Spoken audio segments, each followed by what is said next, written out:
तसेंग बा कोई मनपुर दे कोई बिहार की इलेक्शन की फल से हेक हाइदोखिबगा अखोई सोनाकंदा कोई कांग्रेस कोई बीजेपी अनी की मरक्ता अखोई अदुम अखोई कह हजरे अमनामो पुनबा अमनामो तौगी वासे थोड़ई मसे आइदे तौहनिंदबनी तौनिंदा भाइबदा कोई मणिपुर अखोई बीजेपी जे यावबिरिबा अदि कांग्रेस यावबिरिबा तो पॉलिटिकल पार्टी यावबिरिबा मयम पुनबक सिंसे अखोई मणिपुर मसा ngakteneba मणिपुर की मसा ngakteni aduga mana मणिपुर से कर्म फिल्म दे लेरी और कर्म राजनीति दल सिंजना हेना फरी कर्म अचुंब तौवी हाइबसे रोन अखोई खंबीरकांदा अखोई वासे गांबीबना फगनी हाइना आइना खल्ली अखोई बिहार की इलेक्शन हाइजो खरगा बिहारदा तौरगान मोगी भोट चोर गादी चोर तो फेल होरे अदुगी अदुन कांग्रेस लाउगी वाफम मे अपन मग तो गुती मदुगी बोम दो अखोई एमपीसीसी की पोखाइरे गायरगा सुम हाइना बजुम अदुन अखोई भोट चोर अदु चोर काइसो कोना हुरान पन्ना हाइबसे अखोई हाइनिंगदे अदुन अखोई रांची तौरबिसिंग पुरा बक्सिनस्ती अखोई मारिबाक्सिगी हुजि ओइरबा मणिपुर ओइरबा फिल्म नेशन की नेशन की पार्टी सोना बिहार की कहोना भोटू अद बिहार एनडीए ना के माई पात्र तौरे को कारे है सोना हराउदना कोई पुंजान जगीदना जगी है लदू इनदना तब कुछ कानदे हई पेपर की मेंटेनी पेपर ने यारे है वो थागतना अखोई कारखीबनी काजरे असिसिन लोइरे अदो कानाबदुना कोई माई पाए लोइरे अदुदा कोई सी तौरी काबने सी तौने है हाइनिंगदे यामना कोई इथिकल अदगी यामना कोई कनोना कोई लेबा मसा ताना कोई Ranchi तौबीर Singh पुनमसना आइदी दमाइना आइदी nganghanningi aduna tana amaga hunaba muna hunar Singh अदुना कोई तुंगदा कोई ताबा अदगी उरुब तारुब मैं पुनः बक्चु कोई मोद लक्षण बदी लाइरजना सौनिंग खोचारो पोपम लै करिनो हे असिबु अखोगी अलुचुंग मनेना अरु तौरगाना अखोगी असुना अखोगी दिल्ली दा नोंग सुरग मणिपुर सातिन खल्ले हैदो अदुगुम टाइप अखोगी लाकपि फिल्म लाएबको अदुना आई बिहार की वोट मोना इंडियाना अखोगी मोना माई पाक्तना खोतना चाउना लैरे खोला हैरगसु मोगी माई पाकपनि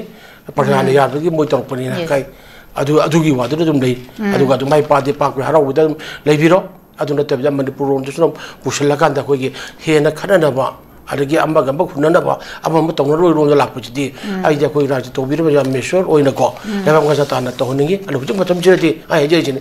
इंडियन नेशनल कांग्रेस यावबसिंगसु बीजेपी यावब ओरसु जेडीयू दु यावब ओरसु अदगी कोई रिजन पार्टी ओरसु मनपुर मसासिंग ngakteneba अदु मनपुर मसासिंग खनबिगदबदि करमबा अखोगी हुजु मरेबा बरबो क्वाइ तंगो लैरि का या मसे क्वाइ कोन गदगे करमबा अखोगी राजनीति दोन पॉलिटिकल पार्टी सिना अखोगी लेंगा शासन पाइबदगी अखो मणिपुर कांगोंग साइखिबनो सि तौरिबो हाइबदो मसिदा खंबिरगांदा अखोई लोइरे अदु खै मरु ओरिदि मोन ngangदरिबा हाइनेरिबा लाउनेबा मयाम सिंसे लाउगसनु अदु अखोगी मसिदा ओरिदा अखोगी पीपल सिना अखोगी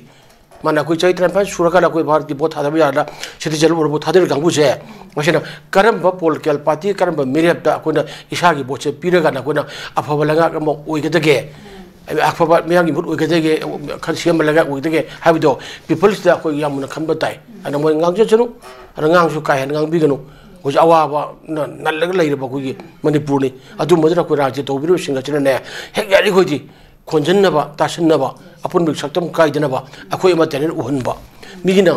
कुजी पायरगा सानबा यहंदबा अखोय रिमोट कंट्रोल पायरगांदा सार जहंदबा इसागी वखन इसाई कोना लेबा ngakसबा नेशनलिज्म जुफम ओइबा अतुगुम्बा अखोयगी कनोसी अखोय राज्य तवसिंग